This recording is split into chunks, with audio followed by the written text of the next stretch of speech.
Salam alaikum à tous. Nombreux sont les gens aujourd'hui qui vivent sans se rendre compte d'une chose. Le temps passe, des milliers de générations d'hommes et femmes ont vécu, les prophètes que Dieu nous a envoyés pour nous rappeler les buts de la vie sont venus, ces messagers nous ont montré l'exemple à suivre. Le dernier, Mohammed sallallahu alayhi wa sallam, nous a laissé le mode de vie parfait à suivre. Il nous a tout dit, tout ce que nous avions besoin de savoir. Il nous a dit beaucoup de choses sur l'avenir, sur ce qu'il se passerait après sa mort.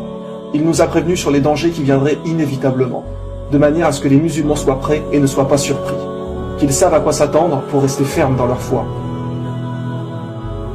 Dieu ne laisse jamais les croyants dans l'ignorance. Il a transmis à Mohammed sallallahu alayhi wa sallam les signes de la fin des temps. Ne vous rendez-vous pas compte que la mode d'aujourd'hui est l'inverse total de ce que notre prophète nous a dicté de faire? Il nous a recommandé le bien, l'entraide envers les autres, la gentillesse, la douceur, l'aimabilité, la fidélité des maris et épouses, de ne pas être orgueilleux et fiers. Et que voyons-nous aujourd'hui? Le sexe de toutes parts, l'infidélité qui mène à tous ces divorces, le stress des gens. Jamais la population n'a pris autant de médicaments qu'à notre époque. Le nombre de somnifères vendus pour aider les gens à dormir a décuplé. Mais pourquoi?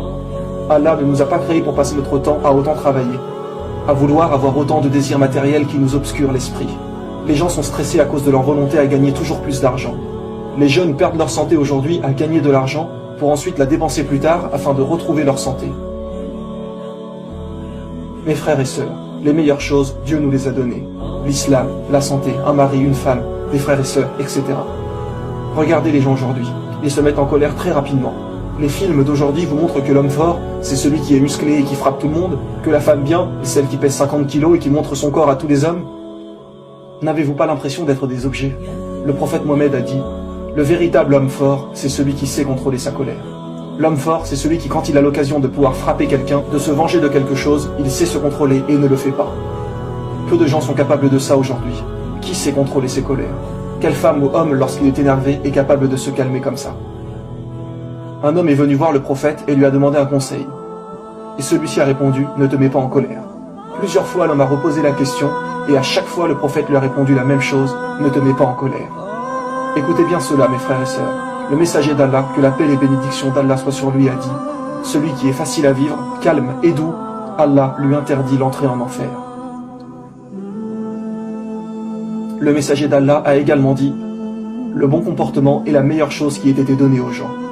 Mais il nous a également dit que viendra une époque où les gens ne respecteront plus rien ni personne, au point que les enfants insulteront leurs parents, etc. Mes frères et sœurs, ce sont des choses qui se passent aujourd'hui. C'est devenu quelque chose de banal. Et le prophète Mohammed a dit, lorsque viendra cette époque, ce sera la fin des temps. Il nous a bien expliqué que parmi les signes de l'heure, l'apparition de la grossièreté et de l'indécence. L'impudeur et le vice se répandront, avec notamment la généralisation de l'homosexualité et du lesbianisme. Et que se passe-t-il aujourd'hui? Avec le mariage homosexuel autorisé, etc.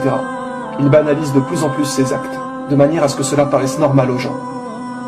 Mais dites-moi, quand nous voyons que lorsqu'un homme et une femme ont des rapports et que cela donne un bébé, c'est bien que les choses doivent normalement aller dans ce sens.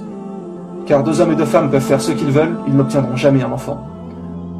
Le prophète sallallahu alayhi wa sallam disait à ce sujet, la fin du monde n'aura pas lieu tant que les gens ne s'accoupleront pas en public dans la rue comme le font les ânes. Et quand nous voyons aujourd'hui tous les films pornographiques produits, les gens qui n'ont plus aucune pudeur et aucune estime d'eux-mêmes. Parmi les signes de l'heure, la généralisation de l'adultère. Cela n'aurait pas pu se produire à aussi grande échelle avant, car aujourd'hui, avec tous ces moyens de rencontrer des filles ou garçons, avec le téléphone, Facebook, Skype, etc., c'est tellement simple de rencontrer quelqu'un et de commettre l'adultère que tout le monde le fait.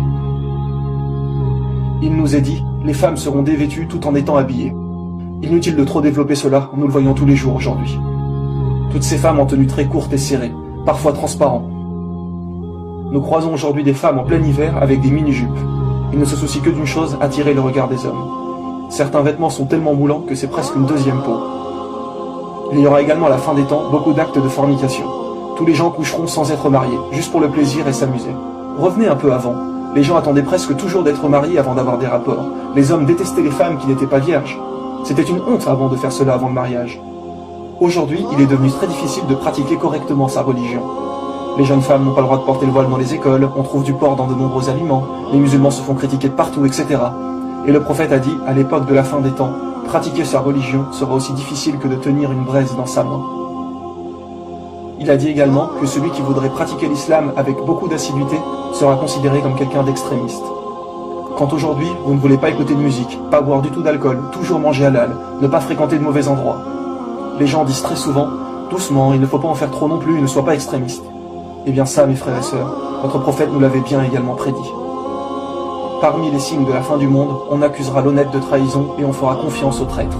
Et ceux qui gouverneront le monde seront ceux qui le mériteront le moins. Les liens familiaux seront rompus.